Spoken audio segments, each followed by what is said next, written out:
ماشاء اللہ. اور سنایا آپ نے عمران بھائی قصیدہ ایسا کہ بس. ماشاء اللہ. مولا سلامت رکھے آپ کو انشاءاللہ. اب یہ تو ایک ترنم میں تھا، اب ہم جو ہے اس کو نشر میں ہم سنیں گے. دل بھی روشن ہے جاں بھی روشن ہے، دل بھی روشن ہے جاں بھی روشن ہے، وہی جلوہ یہاں بھی روشن ہے.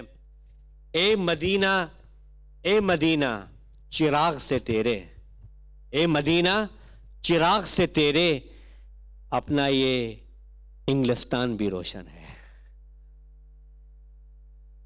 میں ابھی دعوت دیتا ہوں ہمارے مشہور و معروف اہل منبر اور اہل علم کہ جو یوں کہا جاتا ہے کہ ہم جو ہیں الفاظ ڈھونڈتے ہیں، وہ شخصیت کو جو میں دعوت دے رہا ہوں الفاظ انہیں ڈھونڈتی ہے.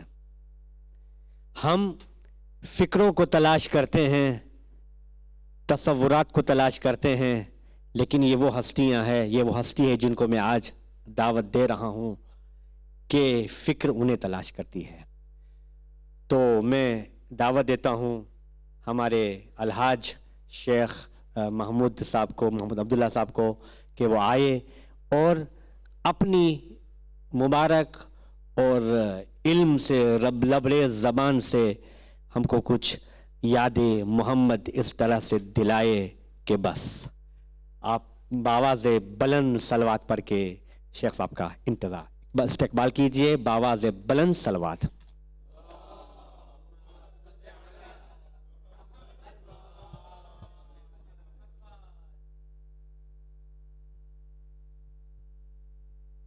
اعوذ باللہ السمیع العلیم من الشیطان الرجیم. بسم اللہ الرحمن الرحیم. الحمد للہ رب العالمین بارئ الخلائق اجمعین، والصلاة والسلام علی خیر الانام سیدنا وسندنا ونبینا وحبیبنا وشفیعنا وطبیب قلوبنا محمد صلی اللہ علیہ وآلہ وسلم.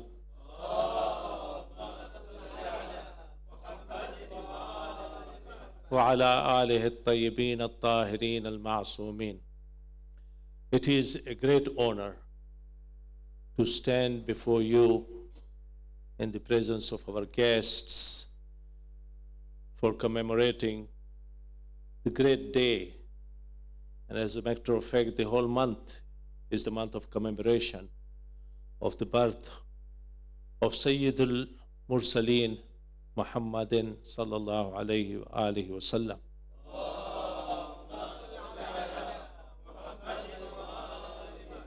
This was such a great personality that even his enemies, despite opposing his religion, despite opposing his ideology, despite opposing his teachings, were never able to find any defect in his personality. Such was his personality that Allah subhanahu wa ta'ala, when He introduces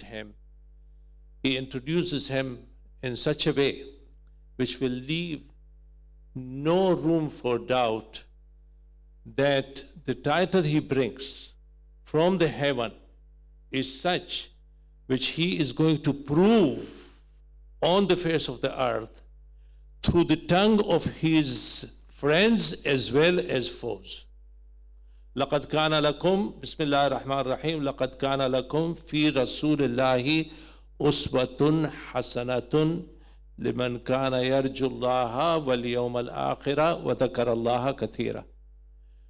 Definitely for you there is in the example of the Prophet the best of exemplar, the best of exemplar in the personality of the Prophet for those who hope for Allah, liman kana yarju Allah wal yawm al akhirah, and the last date, which is the day of judgment, wa dhakara Allah kathira, and who remembers Allah greatly in abundance. Now the certificate is there. Allah has given him the certificate that he is the best of exemplars. You can imagine that in a very brief life of 23 years since assuming the mission of prophethood, the divine mission of prophethood, he is proving himself in every walk of life that once upon a time, after he had declared his prophethood, that I am nobody but the servant of Allah. I am nobody but the servant of Allah. The one who is worthy of being obeyed and being worshipped and being adorned is only Allah subhanahu wa ta'ala wahdahu la sharika lah. Once upon a time, he was resting under the shade of a tree and his sword was beside him. And the enemy took advantage of the circumstance and he took his sword and held it over his hand, over his head. And he told him, Ya Muhammad, your sword is now in my hand. Who is going to save you? He said, of course, Allah. I do not depend on anybody for my protection but on Allah subhanahu wa ta'ala. You see, this answer with full confidence and full trust in Allah subhanahu wa ta'ala made the person, the enemy, shake with fear. And he dropped the sword. When he dropped the sword, he took the sword back and told him, go away. You are free. When this man from the tribe of Ghurayth came back to his tribe and he said, today I have met somebody who is the best of the best on the face of the earth. Now this was an enemy. Can you imagine that when Allah subhanahu wa ta'ala says that you have got the best of exemplar in the personality, in the hasti of the Prophet of Islam, how great he must be. Allah subhanahu wa ta'ala in advance is saying that I have sent you somebody who is a blessing to mankind, who is the one who is going to show you the path towards Allah subhanahu wa ta'ala, that how can you submit to the will of Allah subhanahu wa ta'ala. Noon wal qalami wa ma yasturun, Surah Qalam, in which Allah subhanahu wa ta'ala gives him additional elevation, superiority. Looking at it, if you will be able to see how his person was manifesting itself, his mercy, his compassion, his magnanimity, his generosity with friends and enemies. And when you talk about his generosity and his magnanimity, Allah subhanahu wa ta'ala says, Noon wal qalami wa ma yasturun. By the noon, some of the Mufassirin say that this was the title of Rasulullah himself. By noon, wal qalami wa ma yasturun, and by the pen which writes its message. Noon wal qalami wa ma yasturun, ma anta bi ni'mati rabbika bi majnoon. Oh my messenger, you are not under the ni'mah or the bounties of Allah subhanahu wa ta'ala, or under the blessings of Allah subhanahu wa ta'ala, a mad person. Ma anta bi ni'mati rabbika bi majnoon. Wa inna laka la ajran ghayra mamnoon. And for you there is a reward, an eternal reward which will never end, which is everlasting. وَإِنَّكَ لَعَلَىٰ خُلُقٍ عَظِيمٍ. This is another award. See, and you are definitely based on the heights of the moral character, on the heights of akhlaq. Now, and Allah is addressing him to be on the heights of akhlaq and moral character and sublime character. Who can compare with him in akhlaq and in all the human qualities that you can think of? There is a book, very beautiful book that I have read. It was perhaps one of the earliest books that was written for the Western readers. It was written by a very famous personality. His name was Abdul Rahman Al-Azzam. He was the first ever Secretary General of the then Arab League. We are talking about mid-40s and early 50s. He wrote a book which has become so much famous because the style in which he presented his message was very literary style and very attractive style.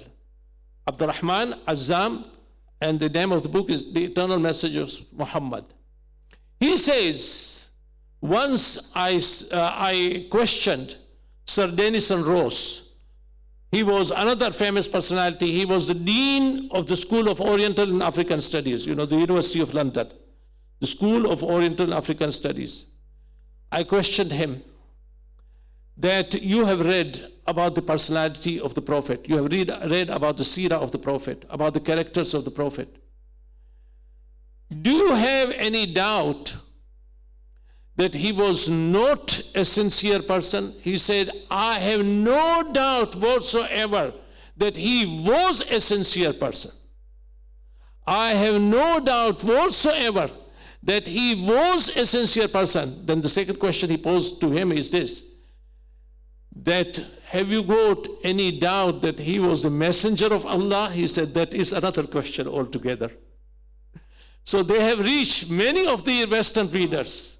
Many of the Western readers, when they present tribute to Rasulullah, to the truthfulness of Rasulullah, to the amanat or trustworthiness of Rasulullah, they say that yes, we have no doubt. Even at the time of Al-Jahiliyyah, in the time of ignorance, he was facing the deadliest and the bitterest enemy in front of him, but none had any courage or audacity to come forward and say, we have doubt about his truthfulness and we have doubt about his trustworthiness. And that's why they were calling him As-Sadiq wal-Amin.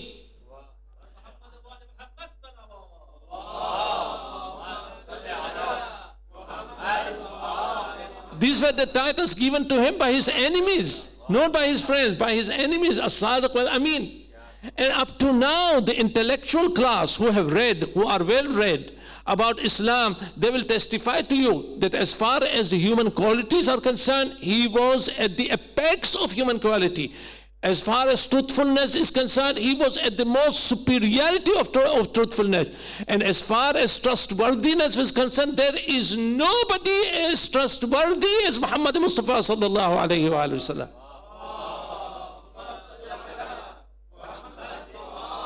So now you know what Allah subhanahu wa ta'ala is portraying in the message when he says, لَقَدْ كَانَ لَكُمْ فِي رَسُولِ اللَّهِ أُسْوَةٌ حَسَنَةٌ لِمَنْ كَانَ يَرْجُ اللَّهَ وَالْيَوْمَ الْآخِرَةَ وَذَكَرَ اللَّهَ كَثِيرًا.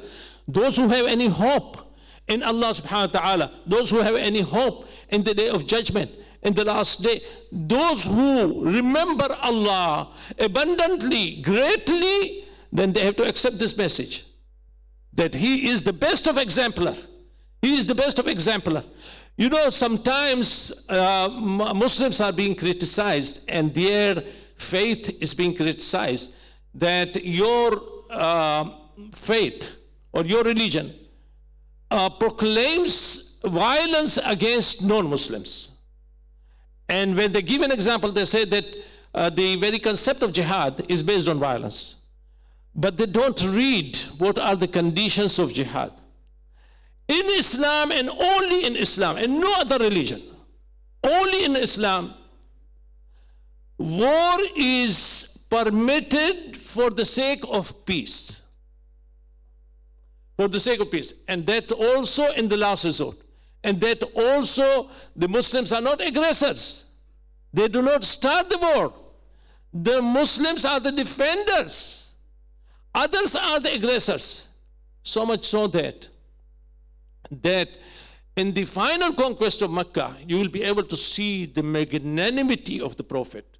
So much the magnanimity of the Prophet started shining on the horizon that this was the enemy who had come all the way from Mecca to the outskirts of Medina in order to attack Islam, in order to attack the Prophet, in order to kill the Prophet, in order to conquer the new Muslim state that was established in the name of the Quran and in the name of the Sunnah of the Prophet.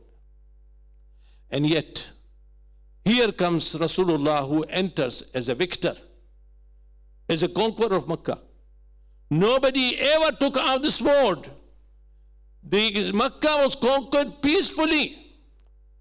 And he questions them. Today, the matter is in my hand. What do you think I should do with you? They said, you are Kareem ibn Kareem. What can we expect from you? You are generous and most generous. You are magnanimous.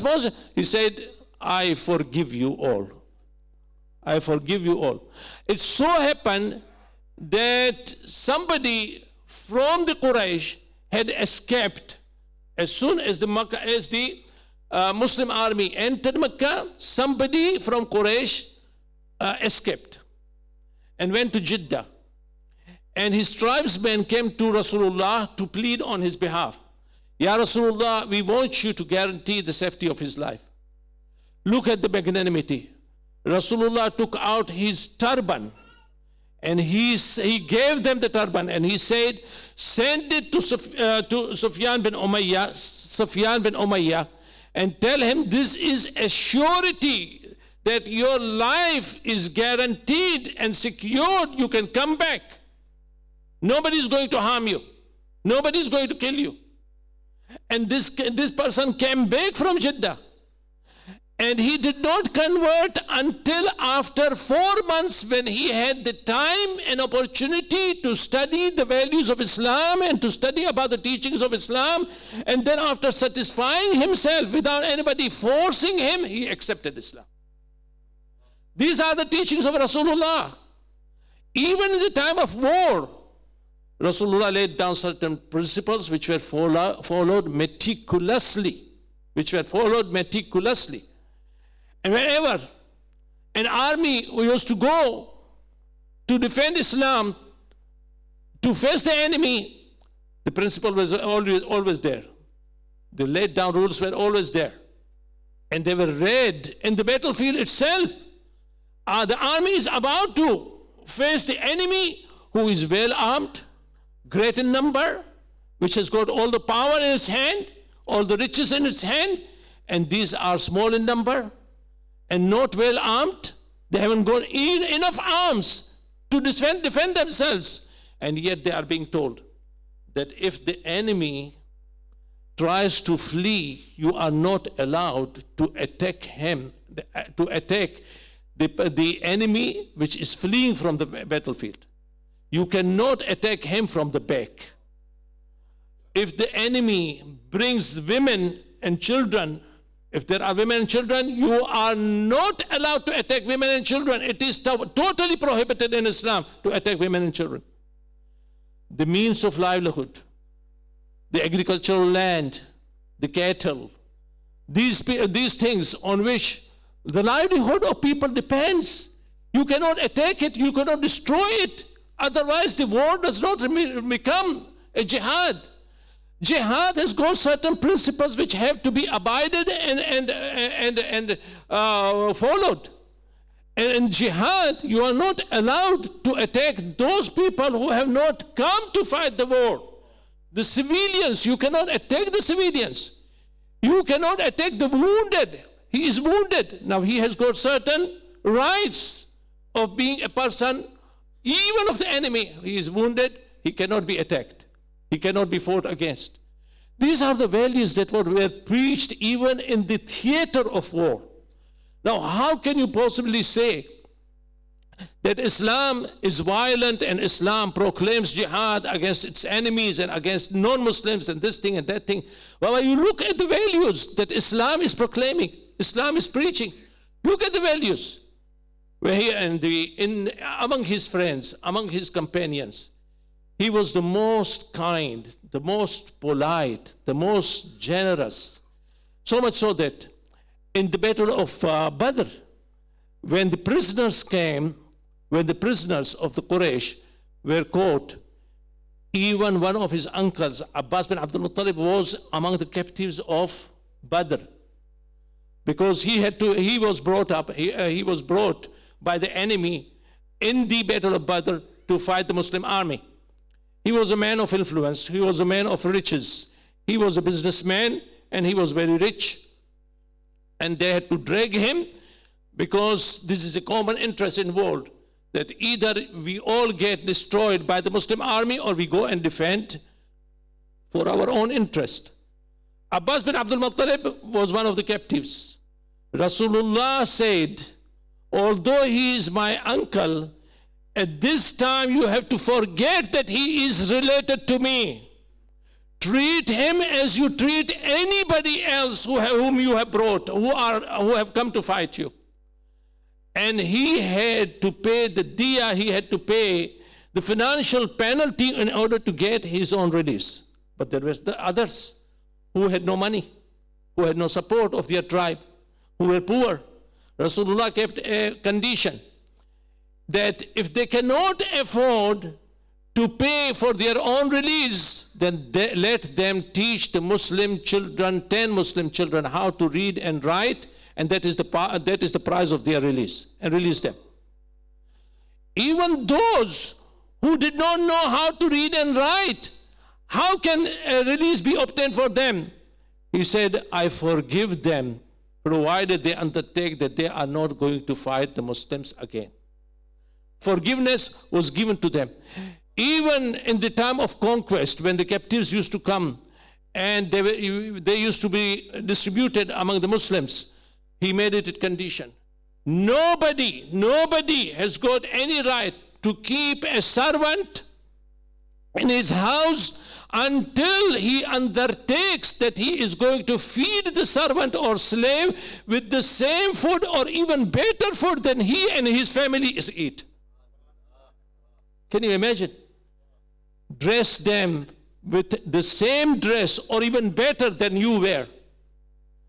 And give them accommodation, the same accommodation that you give to your family members that you can afford. And these are the values, these are the akhlaqiyat of Rasulullah.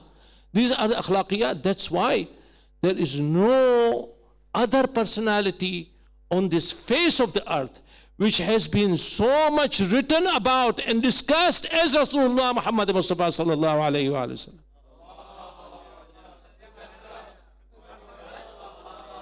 And that's why Allah subhanahu wa ta'ala further discusses about his quality and says, فَبِمَا رَحْمَةٍ مِّنَ اللَّهِ لِنْتَ لَهُمْ وَلَوْ كُنْتَ فَضًّا غَلِيظَ الْقَلْبِ لَانْفَضُّوا مِنْ حَوْلِكَ. It was by the grace or by the mercy of Allah that you were so lenient with them, where you were so kind-hearted with them. فَبِمَا رَحْمَةٍ مِّنَ اللَّهِ لِنْتَ لَهُمْ وَلَوْ كُنْتَ فَضًّا غَلِيظَ الْقَلْبِ. If you were harsh with them and hard-hearted, لَانْفَضُّوا مِنْ حَوْلِكَ, they would have dispersed from you. They have left you. They would have dispersed from you. فَاعْفُ عَنْهُمْ وَاسْتَغْفِرْ لَهُمْ وَشَاوِرْهُمْ فِي الْأَمْرِ. Now, the reciprocation of the treatment of those who would have rebelled if Rasulullah was harsh and Rasulullah was not polite with them is this. The recompensation is this. The reciprocation is this. فَاعْفُ عَنْهُمْ, forgive them, pardon them. فَاعْفُ عَنْهُمْ وَاسْتَغْفِرْ لَهُمْ, and ask for forgiveness for them. Ask for forgiveness for them. فَاعْفُ عَنْهُمْ وَاسْتَغْفِرْ لَهُمْ وَشَاوِرْهُم فِي الْأَمْرِ. And not only this, but consult them in the affairs of the Muslims. Consult them in the affairs of the Muslims.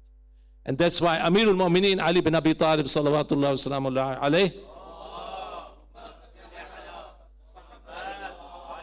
says, and he now clarifies what is the sunnah of the Prophet. He says, anybody who habitually consults others will not be dismayed and disappointed.